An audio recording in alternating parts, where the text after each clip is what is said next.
What's going on, guys? It's Monday around noon. I'm at my favorite Goodwill. We'll see if I can't duck in here for about 30 minutes, find some gems or treasures.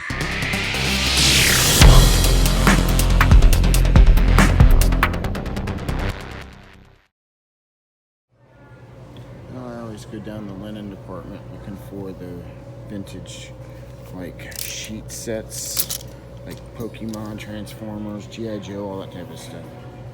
Really didn't see anything there, but this guy, little straggler, asking for $4, and I think the comp's around 25. Brand new sealed, always look it up. Pretty easy with the barcode. They put a sticker there, so I had to kind of type it in, but hey, I'll take 20 bucks. So if there's one thing that I know about people, is that people will spend pretty good money on wine items for either decor or just because they want quality. And I didn't never hear of this thing, but I looked it up, Napa Valley Box Company, and sure enough, the comps are pretty good, and they only want $1.99. So nobody, it was just sitting there too, so no one ever looked it up. I'll take it. Alright, y'all, so if you have never heard of this brand before, this is a BOLO item for you guys. This shoe is like in brand new condition, maybe worn one time. And the brand isn't in there, but it's called On Cloud. And it's a Swiss-made shoe. There's a little tag down here, but all I did was look up like green or olive green or whatever. And sure enough, these pair are selling between $100 and $120. And these are, I mean, I can get a magic eraser and do the bottoms, and these will picture up really good. Highly recommended. I'm having to pay up 15 bucks on these, but 15 into 120, so that's an easy $100 bill. So if y'all haven't heard or bought these before, make sure you scoop them when you do. It's a very good following. They're like little reflectors or whatever. On Cloud, they're called. Very nice brand, good following.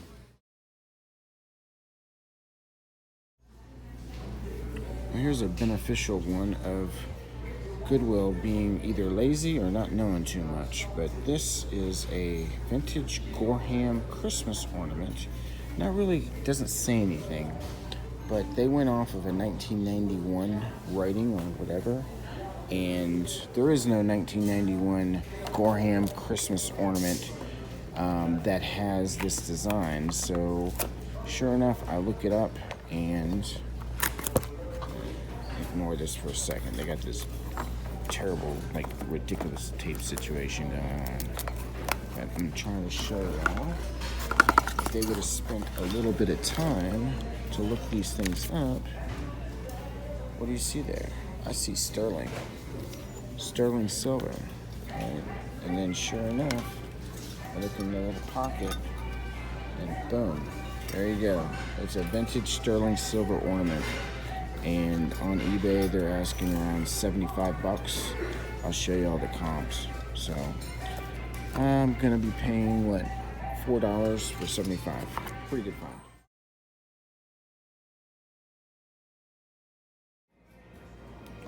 Alright, so I found a couple things that I think I can use at my booth.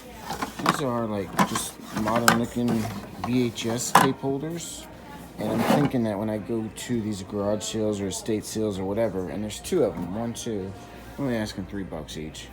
And what I'll do is I'll put a little label of vintage cassette tapes, maybe a price on them, but try to get some vintage classic rock cassettes, because those two also sell for like $5 each out of my booth. So if I can get them for like 25 cents at garage sales and then flip them for $5, that's pretty good ROI. And then I got two of these to put them in. So that was good for the booth. Little vintage sealed Blue Angels VHS, probably worth 10 bucks. Asking 79 cents. Here's a couple examples of some cassette tapes. Peter, Paul and Mary and the Carpenters. Pretty good fan base on that. And then, even though this is empty, this is a case. And what happens is people lose their cases or whatever, and they go online and they buy empty cases for their tools. And sure enough, this is like $20. So I'll turn, what, $3 into 20. That's about all I got for this round. A couple bolos for you guys, pretty good. And then I'm gonna head on out. I did see Denise here, so hello Denise. She didn't want to be on camera, she was there with her son, so good seeing you as always. And that's about all I got for this one, I think. I'll do one last swing to see if there's any more new bins. They're getting a bird's eye view of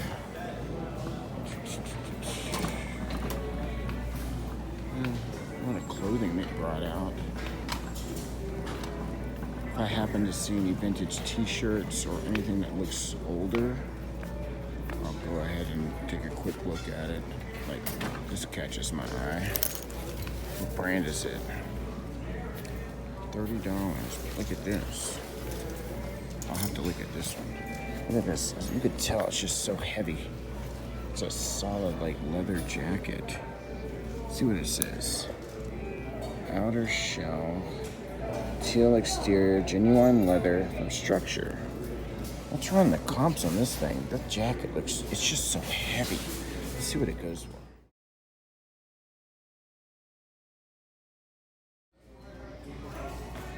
So these were on the cart and they wheeled it out, and obviously I looked it up to see if it was vintage or if it was new. If it's newer, it has like the more modern tags that say Marvel and sometimes barcodes, made in China. Like here, you can tell that that's more modern just from that tag. So it's a pass, but y'all make sure to keep your eyes out for vintage sheets, especially like from the 1980 days, because it's all nostalgia. People want to have what they used to have, and you'd be surprised what they sell for.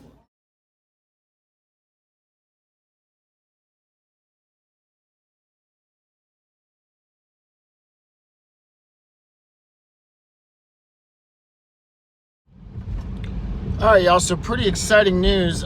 I was doing all the checking out, and I kind of showed you a lot of things in the cart and everything, but they had, while I was checking out, they were pulling out like a bunch of bins of like tools and bringing them to like behind the register, I guess. And one of those tool items was like a vintage machete with like a sheath, and I guess they're highly collectible and whatever. And they only were asking like $5. And sure enough, I don't know which channel that I was watching or whatever, that I kind of knew that the old like knives and vintage, like even like World War II era machetes and stuff that clap on your uniform or belt or whatever were worth some money. So I took the gamble for $5, and I didn't want to wait in line again. So I just said, hey, throw that in. If it's $5, I'll take it. And so I'm going outside, and I happen to be walking outside exactly as this one guy's coming in, and he sees that machete I'm carrying. He's like, you've got to be freaking kidding me, man. Did you just buy that? I'm like, yeah, I just bought it. And he didn't even care how much I paid. He's like, dude, let me buy it from you. I was like, I did the comps on it, and I mean, the thing's worth like $75, $80 or whatever, I think. Even some of them were asking for like 125 on comps. And he's like, I got some things here in my car, I'll trade you for it. And he does kind of the same thing that I do. He was kind of telling me what he does. A lot of, he goes to like flea markets and stuff, or he sets up booths at like flea markets and finds deals and flips them like over the weekend at flea markets. And he started talking to me, and he's got a connection with, I guess, a friend of his or somebody, a relative or somebody who is connected with Walmart. And if y'all know anything about Walmart and retail arbitrage, there is some good money to be made if you're connected with when they discount all the sales and everything like that. So he tells me he's got in the back of his car, he's got new sealed Pokemon Elite Trainer boxes that the comps on eBay are like going between $75 to like $100 a pop.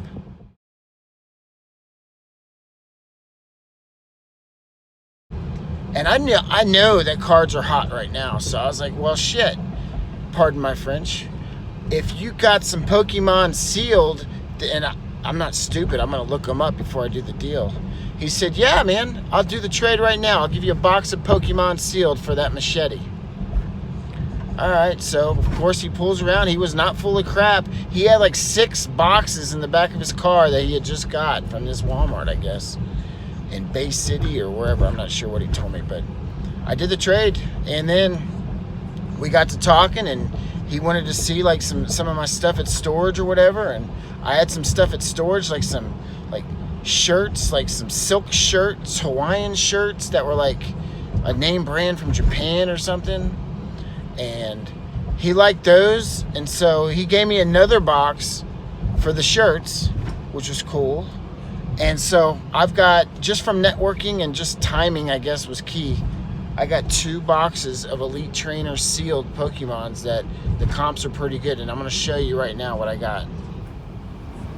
So there you go, brand new sealed Elite Trainer whatever Shining Fates. I'll show the comps on the screen. So I got 2 brand new seals. I have to figure out if I'm going to sell them or keep them. I don't know. Y'all tell me. What do you think I should do with them? I figured that would be a good ending to the video, guys. But yeah, it's all boiled down to just socializing, talking, networking, always keeping your head on a swivel, because you never know who you're going to talk to and meet. And apparently this guy's connected, and it could be another source, another avenue of income that, you know, it all adds up at the end. So thanks for watching. Hopefully you found it entertaining. I'll be back in action now that my company from Ohio, my cousin and my uncle, they were down for a few days.